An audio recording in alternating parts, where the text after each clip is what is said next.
Imagine a battlefield where the chain of command snaps like a brittle twig, where the men who once obeyed orders suddenly find themselves the architects of their own destiny. Today's story is one of shock and reversal. Russian soldiers trap their commanders, not in some whispered mutiny, but in a deliberate, organized operation. And what follows is a cascade of events that ends with an eruptive, mass surrender. This is a tale of fear, exhaustion, broken trust, and the raw arithmetic of survival at the front. Stay with me, because by the time we reach the end, the world the commanders believed they controlled has already been rewritten. Scene setting, the winter before the surrender. The front is a long, ragged line carved through scrubland and ruined villages. Supply trucks have become targets rather than lifelines. Fuel is scarce, and warm clothing is rarer still. The soldiers we follow are not nameless extras in a fog of, for they are young men and older conscripts, volunteers who signed up with ideals and now measure every day by the number of rations left. For months they have endured rotating promises from command, reinforcements that never arrive, plans that change on a daily basis, and orders to hold positions that are tactically untenable. The commanding officers perched in mobile command posts send radio messages that sound confident. On the ground, confidence has long since evaporated into a survival calculus: advance and die, stay and starve, retreat and be cut off. The fracture begins small, a cancelled leave, then a failed resupply, then a patrol sent out without proper artillery cover. Tension accumulates like pressure in a kettle. The men begin to compare notes: who got paid, who didn't. Which convoy was plundered by thieves, which was shelled, whose brother died because the medevac never arrived. The commanding officers are increasingly insular, relying on aides and couriered orders. The men who fight day after day rarely see the faces that sign their fate. The gulf grows deeper when one mid-level commander publicly blames the troops for low morale during a radio speech. The insult lands like salt on an old wound. The spark, a moment of betrayal. The catalyst is both mundane and explosive. A radio intercept reveals that an order to withdraw from a contested village will be overridden by headquarters at dawn, replaced by a last-ditch hold at any cost directive. The officers believe they can bluff through to the next resupply window. The men believe the bluff will become a bloodbath in the dim light of makeshift tents and partially collapsed farmhouses. A group of squad leaders convenes. These are not high-minded revolutionaries. They are corporal-level men who know the names and faces of those beside them. They speak in low tones, not of ideology, but of logistics. How to secure their families, where to get fuel, who has contact with civilian transports.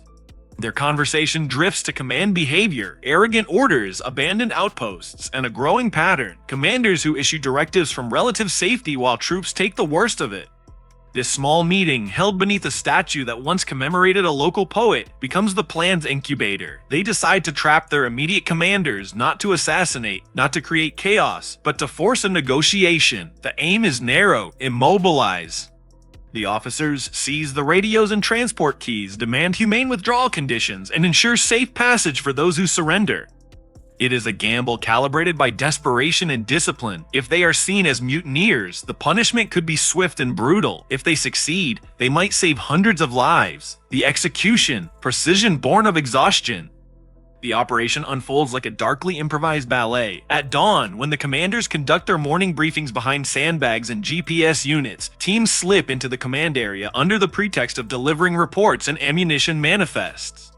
The trap is surgical. A squad blocks the exits. Another disables vehicle batteries with a few well-placed bolts. A radio team swaps out encryption keys and rewires the line so that outgoing orders must be acknowledged by someone on the ground. Crucially, the soldiers do not raise the flag of rebellion. They keep their rifles slung and speak quietly. They appeal to the professional bonds they once shared with the officers. "We will not let you send us to die," they tell them. "We demand a proper withdrawal, medical evacuation, and clear parole terms." Across the front, word spreads like an electric shock. Some units cheer, others hesitate. The key to the operation's success is discipline. The soldiers who had conquered fear of battle now restrain themselves from looting or executing officers. That restraint transforms the event from mutiny into a collective bargaining moment. The ripple, units begin to choose. Once commanders are trapped and negotiations start, neighboring units watch closely. Many are already on the edge, exhausted, wounded, and skeptical that the chain of command values them. The trapped commanders make appeals, threats of court-martial, promises of relief, accusations of treachery. The soldiers respond with a simple calculus: will continuing to obey prolong suffering or shorten it? A battalion in a nearby sector chooses to walk out of their trenches, lay down their weapons, and march toward the nearest neutral extraction point indicated by the newly empowered squad leaders. Across a 10-kilometer stretch, the number of troops assembling for surrender grows from dozens to hundreds. Surrender is not a single clean event. It is a messy human process. Men come forward carrying small packs, children's drawings tucked into helmet liners, rosary beads, and dog-eared photographs. They hand over their weapons to the improvised authority, the squad leaders who had led the trap. There are heated confrontations. A few officers attempt to rally loyalists and are shoved aside. Some enlisted men hiss warnings and physically block any attempt to re-establish command. Civilians from nearby villages, long traumatized by the conflict, watch through shattered windows as soldiers lower arms. For the first time in months, many faces show a bewildered relief. The surrender is not always joyful, but it is palpable. A group of men choosing to live, human vignettes, voices among the mass. To make this feel real, we must hear individual voices.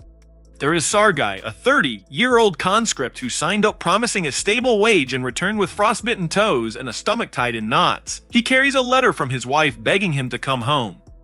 He stands in the line, hands trembling, and whispers to a neighbor, "I have seen too many funerals." There is Mithad, a veteran who once believed in the cause but now dreams only of a hot bowl of soup. There is an officer, Lieutenant Petrov, who sits on the ground, head in his hands, wondering how the men he trained could turn on him. These intimate portraits remind us this is not abstract, it's a collision of loyalty and survival. Media and messaging, how the world learns. In the age of smartphones, the event cannot be contained. Videos of the trapped commanders, their confused faces, and soldiers walking with white cloth tied to their rifles begin to circulate. Some clips show calm negotiation, others capture shouted arguments. International journalists and local bloggers converge. Citizens across borders watch and react. Governments issue immediate statements, calls for restraint, expressions of concern, and appeals for humanitarian corridors.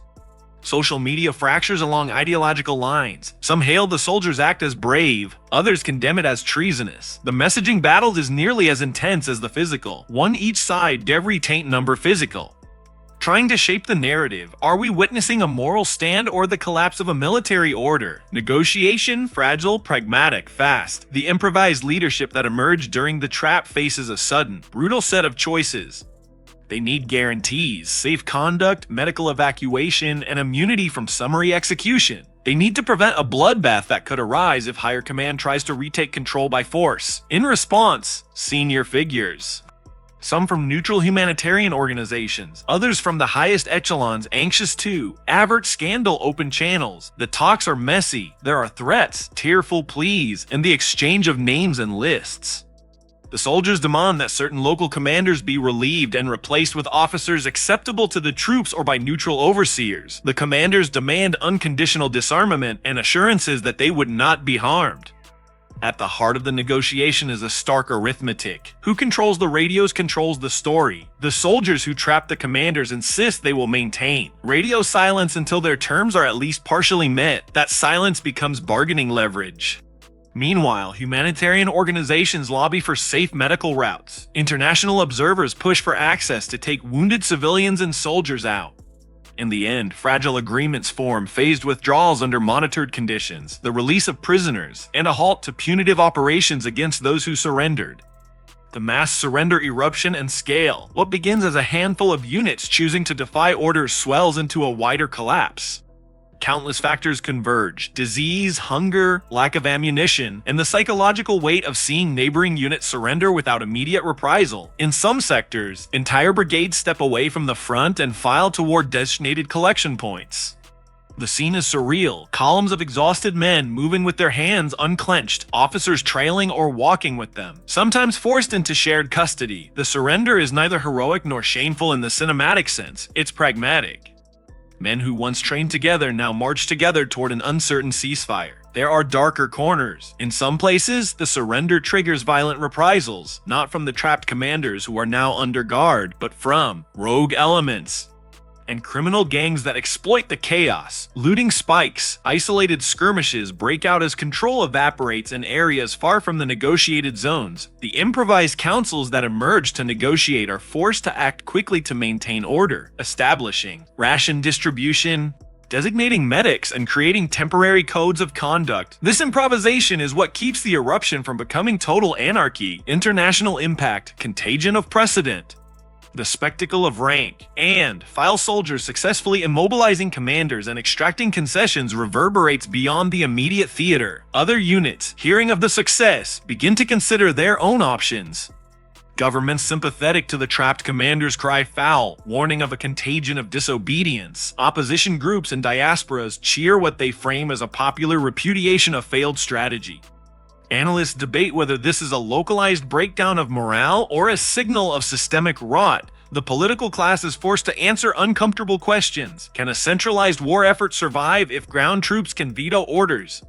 Is this an act of insubordination or a desperate call for humane treatment? Ethics and legality, blurred lines. International law and military codes frame surrender and insubordination differently. From a legal viewpoint, trapping commanders could be construed as mutiny. From an ethical viewpoint, ordering men to hold indefensible positions without care for their lives is likewise culpable. The soldiers themselves are not unconcerned with legality. Many want formal recognition that they followed the Geneva-like norms by offering to surrender rather than defect. Their bargaining includes demands for official parole documentation and assurances that they will not face revenge executions. Commanders, now humiliated and vulnerable, argue they acted within the chain of command, but the public perception is not on their side. The human cost, wounded bodies and wounded pride. The surrender spares many lives but does not erase trauma. Wounded soldiers are evacuated under tenuous corridors. Some die in transit despite the best efforts of medics operating without adequate supplies. Families reunited at collection points experience joy tainted by anger and confusion. How could this happen? The commanders suffer reputational collapse. A few are stripped of rank, others face courts-martial, and some disappear into bureaucratic limbo.